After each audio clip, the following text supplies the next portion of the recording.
छत्रपती शिवाजी महाराजांचं भव्य स्मारक नाही असं एकही शहर महाराष्ट्रात सापडायचं नाही। अगदी छोट्या छोट्या गावातही महाराजांची छोटी का होईना पण देखणी स्मारकं आहेतच। एवढं या राजावर इथल्या रयतेनं प्रेम केलं। खरं तर महाराजांनी इथल्या रयतेवर जे उपकार केले आहेत त्याचीच ही छोटीशी उतराई आहे। पण कधी कधी प्रश्न पडतो, महाराजांचं पहिलं स्मारक कधी, कुठे आणि कोणी स्थापन केलं असेल? इतिहासाची पाने जेव्हा चालली तेव्हा महाराजांच्या पहिल्या स्मारकाबद्दल अतिशय रंजक माहिती समोर आली। तीच माहिती आज तुमच्यासमोर मांडणार आहे। तत्पूर्वी जय हिंद जय महाराष्ट्र या आपल्या चॅनलला लाईक, शेअर आणि सबस्क्राईब करायला तेवढं विसरू नका। मंडळी नमस्कार, मी तुमचा मित्र वैभव काळे। जय हिंद जय महाराष्ट्रच्या या नव्या माहितीपूर्ण व्हिडिओमध्ये आपल्या सर्वांचं सहर्ष स्वागत करतो। 10 नोव्हेंबर 1917 रोजी लोकराजा राजर्षी शाहू महाराजांनी पुण्यात छत्रपती शिवाजी महाराजांचं भव्य स्मारक स्थापन करण्याची दिल्लीत घोषणा केली। महाराजांच्या पूर्णाकृती पुतळ्याबरोबरच महाराजांच्या नावाने एक हॉस्टेल सुरू करावं, ज्यामध्ये 100 मराठा विद्यार्थ्यांच्या राहण्याची सोय होईल, अशी शिवाजी महाराजांच्या या स्मारकाची शाहू महाराजांची विधायक कल्पना होती। त्यांची ही कल्पना त्यांनी दिल्लीमध्ये जाहीरही केली होती। ही कल्पना म्हणजे भविष्याचा वेध घेणाऱ्या एका संजीवक विचाराची फक्त सुरुवात होती। पुढे शिवाजी महाराजांच्या या स्मारकाच्या माध्यमातून देशभरातील बहुजनांच्या शैक्षणिक व सामाजिक धोरणांचं एक प्रमुख केंद्रच महाराजांना स्थापन करायचं होतं। छत्रपती शाहू महाराजांनी आपली ही योजना सर्व मराठा संस्थानिकांना पत्राद्वारे कळवली। पहिल्या शिवस्मारकाच्या पुढील कामांसाठी महाराजांनी खासेराव जाधव यांची नेमणूक केली। 1917 सालच्या नोव्हेंबर महिन्याच्या अखेरीस खासेराव जाधवांनी पुण्यामधल्या अनेक जागांची पाहणी करून त्यातील एक योग्य जागा निवडून शाहू महाराजांपुढे शिवस्मारकाचे अंदाजपत्रक ठेवले।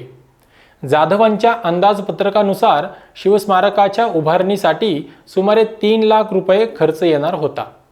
महाराजांनी तात्काळ पैशांची व्यवस्था करून स्मारकाचं काम मार्गी लावलं। स्मारकासाठी पुण्यामधून भांबोर्डा या गावी म्हणजेच आजच्या शिवाजीनगरमध्ये 7.5 एकर जमीन 1 लाख रुपयांना विकत घेतली गेली। शिवाजी महाराजांनी हिंदवी स्वराज्याची पायाभरणी ज्या पुण्यातून केली तिथेच शिवाजी महाराजांचं पहिलं स्मारक बनवण्याचा शाहू महाराजांनी चंग बांधला होता। या जागेवर शिवस्मारकाचे बांधकाम सुरू करण्यासाठी पायाभरणी समारंभास दस्तूरखुद्द ब्रिटिश युवराजांनाच आमंत्रित करण्याचे छत्रपतींनी ठरवले। ज्या ब्रिटिशांनी शिवरायांना लुटारू ठरवलं होतं, शिवरायांच्या बेलाग गडकिल्ल्यांवर तोफा डागून ते पाडून मराठ्यांना परत लढण्याची प्रेरणा मिळू नये अशी व्यवस्था केली होती, त्याच ब्रिटिशांच्या भावी राजाच्या हातून शिवरायांच्या स्मारकाची पायाभरणी करायची आणि त्याला महाराजांसमोर झुकायला लावायचा असा चंग महाराजांनी बांधला। अखेर ती तारीख उजाडली। 19 नोव्हेंबर 1921 रोजी शिवरायांच्या स्मारकाचा कोनशिला अनावरण तथा पायाभरणी समारंभ छत्रपती शाहू महाराजांच्या उपस्थितीत व प्रिन्स ऑफ वेल्सच्या हस्ते पार पडला। यावेळी अनेक मराठा राजे, रजवाडे, सरदार, जहागीरदार व हजारो लोक उपस्थित होते।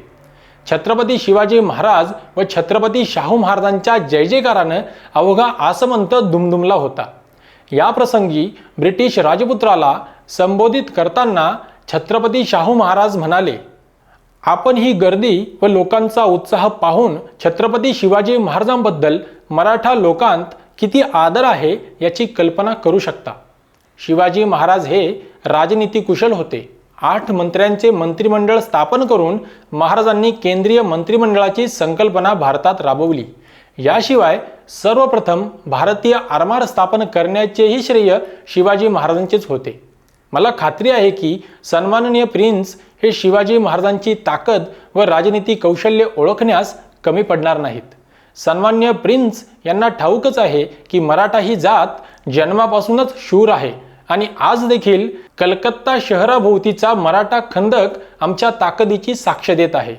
भाषणात महाराज पुढे म्हणाले, मराठा हा स्वतःच्या मनगटाच्या जोरावर आज या ठिकाणी उभा आहे। मराठ्यांची ही ताकद ओळखून ब्रिटिश साम्राज्यानेही मराठा समाजास सैन्यामध्ये योग्य जागा दिली आहे। आता आमच्यावर ही जबाबदारी आहे की आम्ही शिक्षणाचे देखील पुरेपूर फायदा घेतला पाहिजे. योग्य शिक्षण हा आमचा देखील जन्मजात हक्क आहे. रणमैदानात आम्ही स्वतःला सिद्ध केलेच आहे. आता आम्हाला प्रशासनातही पाय रोवून उभे राहायचे आहे.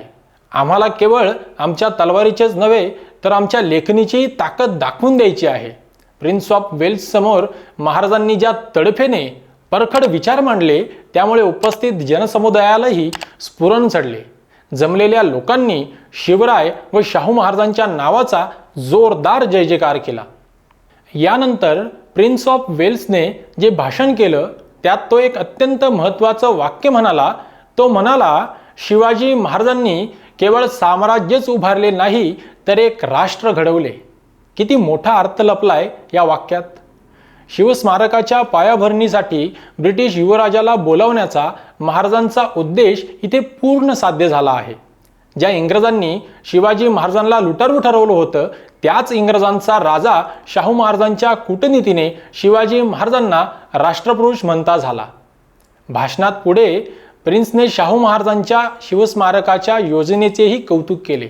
दुसऱ्या दिवशी टाइम्स ऑफ इंडियाच्या मुखपृष्ठावर प्रिन्सच्या Shivaji not only founded an empire but created a nation या वाक्याच्या हेडलाईनसह सविस्तर बातमी प्रकाशित झाली.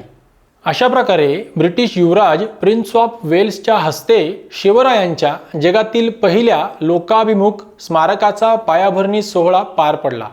ज्यांच्या साम्राज्यावर कधी सूर्य मावळत नव्हता त्या ब्रिटिशांच्या राजाला महाराष्ट्राच्या स्वातंत्र्य सूर्यासमोर झुकावं लागलं होतं. शाहू महाराजांच्या दूरदृष्टीतून समोर आलेला विचार प्रत्यक्षात उतरवण्यास सुरुवात झाली. पुढे या शिवस्मारकाचे बांधकाम व कारभार सांभाळण्यासाठी all India Shri Shivaji memorial सोसायटीची स्थापना करण्यात आली व शाहू महाराज स्वतः जातीने सोसायटीचे सर्वेसर्वा म्हणून शिवस्मारकाचे काम पाहू लागले. शाहू महाराजांनंतर त्यांचे पुत्र छत्रपती राजाराम महाराजांच्या कारकिर्दीत शिवस्मारकाचे काम पूर्ण झाले. महाराष्ट्राच्या कानाकोपऱ्यातल्या अनेक मराठा विद्यार्थ्यांची शिक्षणाबरोबरच राहण्याची व जेवणा खाण्याची योग्य सोय होऊ लागली.